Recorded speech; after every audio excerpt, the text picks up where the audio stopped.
Ayos, kamusta? Welcome back to Pinay Angel Tarot. This is your December kapalaran for Aquarius, Sun, Moon, Rising, and Venus signs. General love reading. Although maaaring may mensahe din sa career nyo. Tingnan natin. Depende kung anong cards ang lalabas. And out of town ako ngayon. Kaya pagpasensyahan nyo na kung iba yung nakikita ninyong setup natin ngayon. Pero I hope magustuhan nyo, guys. Ready ko rin yung mga cards nyo. Okay, here we go. So, kung kailangan niyo po ng gabay, pwede din kayong mag-avail ng private reading ko. Message niyo ako sa Facebook page ko, Pinay Angel Tarot, or sa Viber or sa WhatsApp para mas mabilis. Nasa description box po yung contact number ko. And sa mga nag-i-inquire about crystals, you can still avail the free shipping until December 31 if you finalize your order before the set date. Tingnan nyo po sa Instagram ko kasi doon po nakapost yung mga iba-ibang klase ng crystals. Pati benefits nakalagay po doon para kayo na mismo ang tumingin at pumili kung anong crystal ang magustuhan nyo. Siyempre, depende din yan sa budget nyo. Okay. Mamaya after the reading, I can tell you more about that. Pero sa ngayon, ready na yung cards natin. Kaya tingnan natin kung anong cards ang nakuha mo. Overall energy, King of Wands. So, ang dami mong pagsubok na pinagdaanan pero ngayon lumalaban ka. Alam mo, sa totoo lang, lalo kang lumalakas. So, nakikita ko meron kang ma-overcome. Lumalakas ang confidence mo lalo ngayon, Aquarius. Kaya nakakatuwa. Kita mo yung apoy sa wand niya, diba? Ito, hindi pala kita. Ayan, ganyan ka ka-passionate. This is also a card of creativity and attraction. So, posibleng you are dealing with someone na still gusto mo pa rin yung taong yan, attracted ka pa rin sa kanya. Minamanifest mo siya. May mga moves ka na pinapakita sa kanya para mag-work out yung connection. Ang focus mo ngayon, Ace of Swords, may bago kang idea. Very fresh idea. Pero, hindi pa sure kung mag-work out. Pero, tignan natin na. What crosses you is Seven of Pentacles. Ngayon, gusto mong gawan ng paraan yung connection na yan. Pero, nag-iisip ka tama ba tong gagawin ko? Gusto ko ba talaga ang taong to? Napapaisip ka talaga kung magsistay ka ba dyan. Pero, ang ganda nitong bagong idea mo kasi alam mo sa sarili mo na makukuha mo kung ano yung gusto mo. Pero chine-check mo din yung sarili mo na, oo, gusto ko nga yung taong yan, pero what if hindi pala siya yung nakatadhana sa akin or hindi pala meant to be itong connection na to. Parang may pagdadalawang isip. What lies below is Seven of Cups. Talagang pinag-aaralan mo yung connection and napapaisip ka ng mga possibilities para sa future ninyo. Yung iba sa inyo guys, dahil sa kakaisip nyo, parang hindi pa kayo makagalaw kasi nasa point pa lang kayo na pinag-aaralan nyo ng mabuti. Seven of Cups is also about fantasies, dreams, and excitement. Parang you are romanticizing this connection. What lies above is Black Numen. Alam nyo, nakita ko dito problematic itong connection na to sa ngayon. Kasi itong Black Numen na card, it's actually ending of something na kailangan magsimula ulit.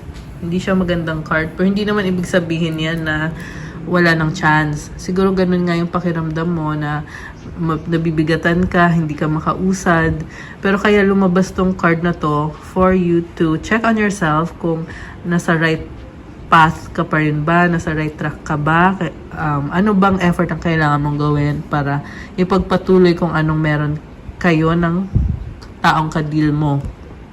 Kasi gusto mong mag-workout yan may bago ka ng pinag-iisipan at pinag-aaralan na idea. What lies behind is Four of Wands. Nagkaroon pala ng commitment dito. Ayun na what ang nakita ko dito. Ikaw din yung nagdesisyon na umalis sa connection. Pero ngayon, posible nagbago yung isip mo. Kaya gusto mo ulit i-consider yung mga bagay-bagay or gusto mo bumalik sa taong yan. What lies before is Page of Pentacles. Parang iniisip mo back to zero kayo. pag kunyari ginawan mo ng paraan, oo, magkakaayos kayo, magiging okay ulit lahat, pero andun yung feeling na magsisimula kayo ulit, so back to zero. Ibig sabihin, mag-i-explore ulit kayo. So, panibagong cycle na naman. And sa bagong cycle na yan, parang nakita ko na parang hindi ka sure or parang feeling mo, hindi mo talaga alam kung paano mo sisimulan yung bagong cycle na yan. Although nakita ko dito, talagang andun yung willingness mo kahit papano na very practical na energy, willingness para mag-invest ulit. And then, yung supportive energy mo is Page of Swords. So again, this is about studying. Mukhang nagsustock ka din at nag-iingat ka talaga kasi kita mo yung clouds. Hindi mo pa siya maintindihan, hindi mo pa maintindihan yung sitwasyon, hindi pa ganun ka-clear sa'yo. Kaya kailangan talaga mag-ingat. Kasi baka mamaya nag-assume ka lang or baka mali ka. Okay. Yung person mo, oh my goodness, 8 of Swords. Hindi makagalaw yung person mo ngayon. Parang umiiyak siya. Bakit malungkot? Overthinking, overanalyzing, stuck, and stagnant. Pero sa isip lang niya. Parang gusto niya kasi ka sa kanya, yung parang mag-compromise ka sa kanya. So, parang kulang sa compromise yung tingin niya sa sitwasyon. Mutual energy is the moon. Oh my goodness. Posibleng siya to na ayaw makipag-usap kasi chine-check niya yung sarili niya. Posible din naman ikaw, nagtatago yung person na to. Nagtatago kasi feeling niya, kailangan muna niyang bumangon, umangat ulit bago makipag-deal sa connection na to.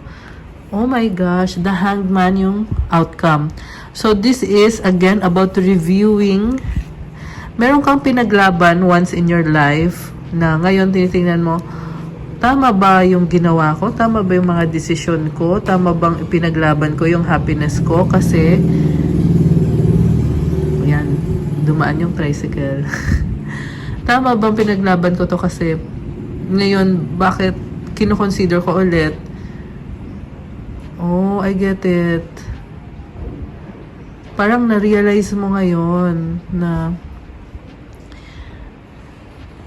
oh my gosh, guys. Ayun, nag-get ko na yung whole picture. Parang nakita ko dito, talagang pinag-aaralan mo yung mga bagay-bagay.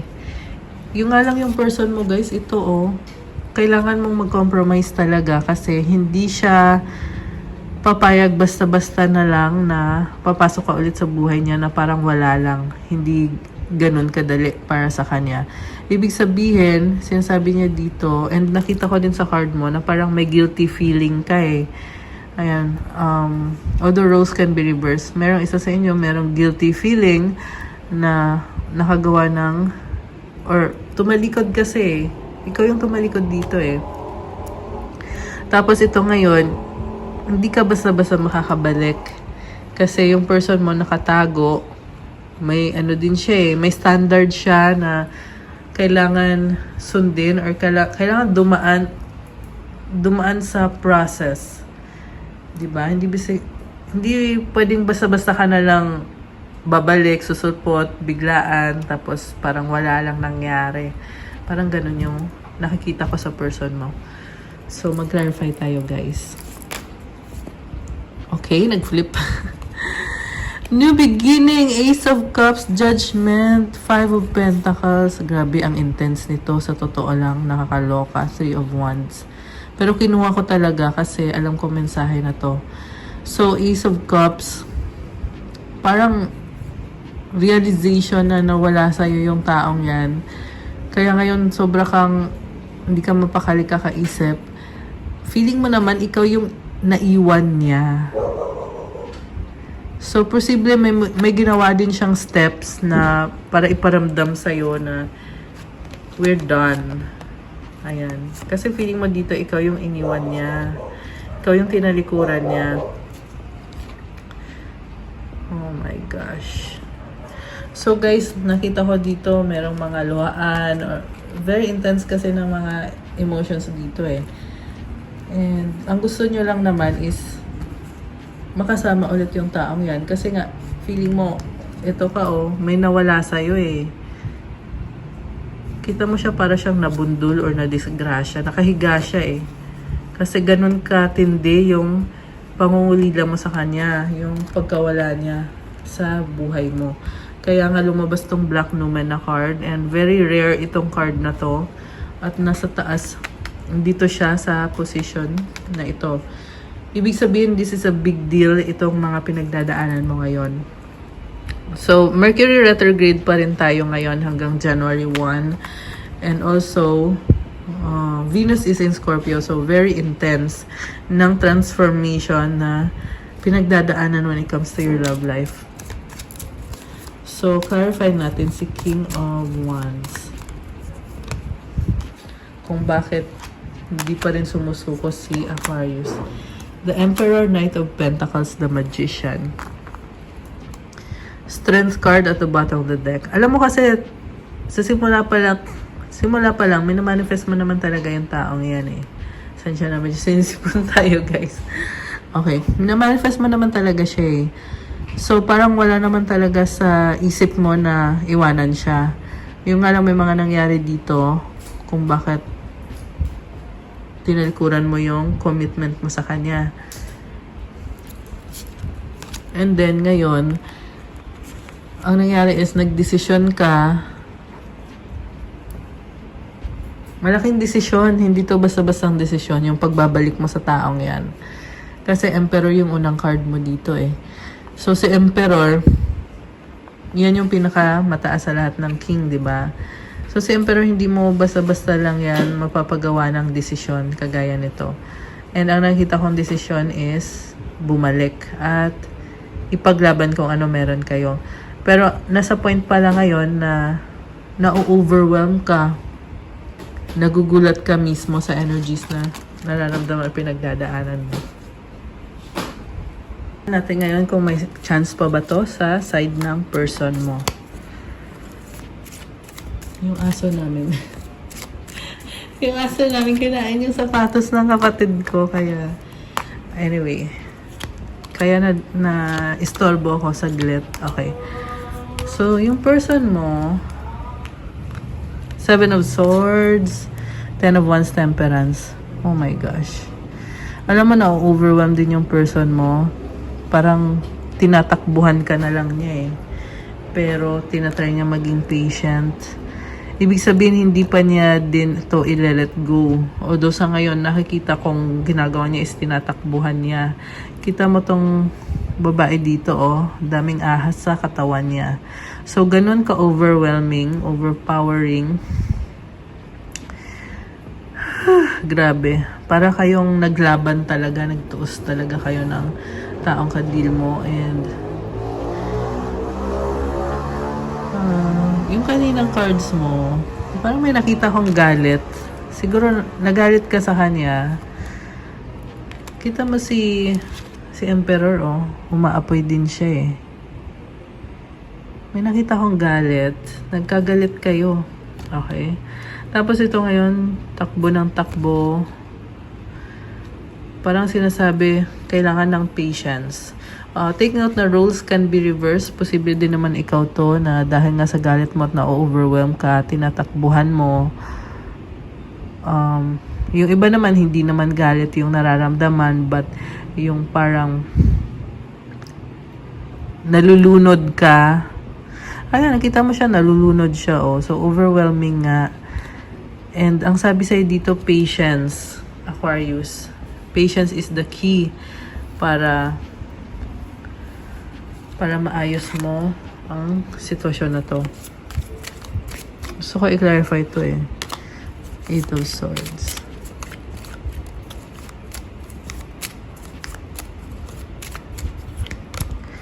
Four of Pentacles, the High Priestess, Knight of Wands. Sabi ko na eh. Tahimik masyado yung person mo. Ayaw niyang gumalaw. Sobrang nag-iingat. Knight of Cups. Mabait naman pala tong person mo. The Lovers. Oh my gosh. Mabait siya. Romantic. Alam mo, sobra yung attraction dito. Pero, nagdadalawang isip siya. Kasi, marami pang ibang pwedeng ma-attract sa kanya at alam niya yon. So, pahalagahan mo yung tao kung gusto mo na mag-workout kayo. Papansin yung aso namin dito. Nakakatawa. Okay, back to the reading. Ito siya, oh. Kita mo hawak niya sa dibdib niya yung pentacle. Ibig sabihin, reserved siya. Ang daming mga dahon-dahon. Ibig sabihin, nagkaroon na siya ng growth, ng wisdom, natuto na siya sa mga nangyari, pero pinipili niyang protektahan yung sarili niya. Alam mo yung feeling na kung kailan naman na-overcome nyo na yung problems, saka naman siya umiiwas na at ang hirap ng hagilapin. Alam mo yon, ang hirap ng ibalik yung atensyon, yung buong atensyon na dati niyang binibigay sa'yo. High Priestess, mataas ang intuition ng person mo, posible yung merong water sign sa chart niya, lalo na Pisces. Although kahit naman anong sign pwede, kasi lahat naman ng sign ay lumabas sa reading natin. Meron, malakas din dito ang Sagittarius, Gemini, malakas din ang Leo, Aries, ayun, mamaya ko nababanggitin yung iba. So, okay. Fire sign, Aries, Leo, Sagittarius, malakas din yan. So, take note guys na mag-New Year na. Ayan, Merry Christmas nga pala sa inyo mga Aries. So, mag-New Year na, diba? So, magtatapos ng Year of the Rabbit at magsisimula na ang Year of the Dragon. Kaya, pagpasok ng Year of the Dragon, magiging more fiery, more passionate yung energy. So, it's all about doing what you want, creating what you want to happen or what you want to have in your life. Yan yung magiging energy nyo. So, itong person na to naman, tahimik. Sa totoo lang, nakita ko dito pa rin yung attraction niya, yung kagustuhan niya na ipaglaban or ilaban yung connection nyo. Ang kailangan lang niya talaga is assurance. Ayan, nakita ko yung fear niya eh. Kita mo, hawak-hawak niya oh. Ngayon, pag binigyan mo yan ng assurance, mabilis yan. Mabilis yan. Pupunta sa'yo, papasok ulit sa buhay mo. So, yun ang advice ko sa inyo. Okay? Bigyan nyo ng assurance. Back upan nyo at supportahan nyo yung person nyo. Outcome, 9 of Swords, the Star, 5 of Wands. So, hindi ka mapakali, Aquarius. Kasi iniisip mo, merong conflict sa inyong dalawa. Ayaw mo ng conflict. Gusto mo kasi good vibes lagi. Which is, hindi yan yung nangyayari. 3 of Cups, Ace of Wands. So, gusto mo talagang mag-workout yung connection ninyo. Nagkikare ka kasi sa taong yan eh. Gusto mo din ng celebration. Knight of Swords. May nakita kong biglaan na pagkikita or pag-usap. Oh my gosh. King of Cups. Empress. Guys! Alam nyo, grabe yung attraction sa inyo, Aquarius. Kaya nakikita ko marami pang magandang mangyayari dito. Magandang possibilities. Pero take note yung advice ko sa inyo. Kailangan nyo, guys, alam mo yun, ipa-feel mo sa kanya na supportive ka sa kanya kasi nakita ko sa person mo somehow na nawalan siya ng kumpiyansa sa sarili. Kahit sa totoo lang ngayon, nag-improve na yung sitwasyon niya. So, hanging kasi yung mga bagay-bagay para sa'yo. Kaya ayaw mo ng ganun eh. Gusto mo nang matapos yan. Competition din ang lumabas dito. So, posible, competitive ka, kaya gusto mo maayos lahat. Kasi mahalaga sa'yo yung reputasyon mo or yung sasabihin ng ibang tao. 9 of Wands. Oh my goodness. So, merong nag-block dito, pero parang nagbago yung isip. Nag-aabang na ngayon. Kasi, kahit naman naka-block, hindi pa rin naayos yung sitwasyon. Kaya kino-consider ulit. Alam mo yon. Pwede naman yan guys di i-unblock mo. Ganun lang naman yon. Okay? So, yun lang po yung mga advices ko sa inyo for today. Kuha pa tayo ng card. Oracle cards naman ngayon. May chance pa ba tong connection ni Aquarius sa person niya? And kuha ko din kayo ng mga mensahe na gusto niyang sabihin sa'yo or connected sa love life niyo ngayon. Person ni Aquarius. Oh my gosh, I hate you daw. Sabi na may something talaga. Kailangan niya ng assurance. Pero don't take that too literally ha. Mamaya awayin niyo ako. Wow, you're a God-given gift. See? Ganon ka kahalaga sa kanya. Na kahit may konting ines, alam niya na gift ka ni God sa buhay niya. Don't pressure me. Ito na nga yung sinasabi ko. Huwag mo siyang pressurein. Bigyan mo siya ng assurance na okay kayo. Ayan. Kahit nasabihin natin kasalanan niya, kung mahal mo yung tao, guys, magpapakumbaba ka. Para once and for all, mag-workout kayo. Which is, alam mo din naman yan, Aquarius. In fact, parang nakita ko nga dito na pag nagkaayos kayo, hindi mo na ngayon alam kung anong susunod na gagawin mo. Parang nag-aalangan ka na okay ba talaga kami, baka mamaya hindi pala ganun ka okay, or baka masira ulit. May mga ganun na paparating na energies. And then, last messages, recognition. The divine will help you recognize signs and miracles. Maraming signs. And tutulungan ka daw na mapansin mo yon. Enlightenment. With enlightenment, there is no separation. We recognize that we are one with the divine. I love it. So, kapag enlightened ka, you will embrace this person wholeheartedly. And, ayun, magko-compromise ka. Kasi, iisa lang tayong lahat 'di ba? We are one with the divine. So bakit mo hahayaan na magtampo ng tuluyan yung taong yan? And lastly, moment. Wow, think of a special moment that brought you so much joy with your partner. Kasi yung moment na yan din ang magbabalik. Oh my gosh, 10:10 on the clock! Diyos ko. Ayun, may angel numbers for Aquarius. Ayan, comment nyo guys kung nag-resonate kayo, kung may mga angel numbers din ba kayong nakikita.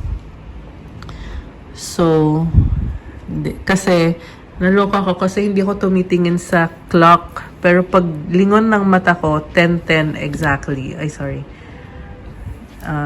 minutes and 10 seconds exactly. Ayan, kaya alam ko talagang angel numbers yun. Hindi yun coincidence. May iba kasi na coincidence tapos napaparanoid. Pero iba naman din yung synchronicity talaga. Ayan. So, ayan, yung special moment na na-share ninyong dalawa. Yun ang isipin mo. Magbibigay yan ng more strength para sa'yo and inspiration. Ayan. Okay, guys. So, that's what I have for you, Aquarius, for your December Kapalaran. Thank you for watching. Merry Christmas, everyone. Happy New Year, mga Aquarius. I hope mag-enjoy kayo sa celebration nyo. Comment nyo kung nagustuhan nyo ba yung reading. Okay? Syempre, kailangan mag-like kayo. And kung gusto nyo ng more readings, sabihin nyo din sa comments. Kasi ipaprioritize ko. Kasi lately, may mga nagme-message sa akin. Yun yung inuuna ko.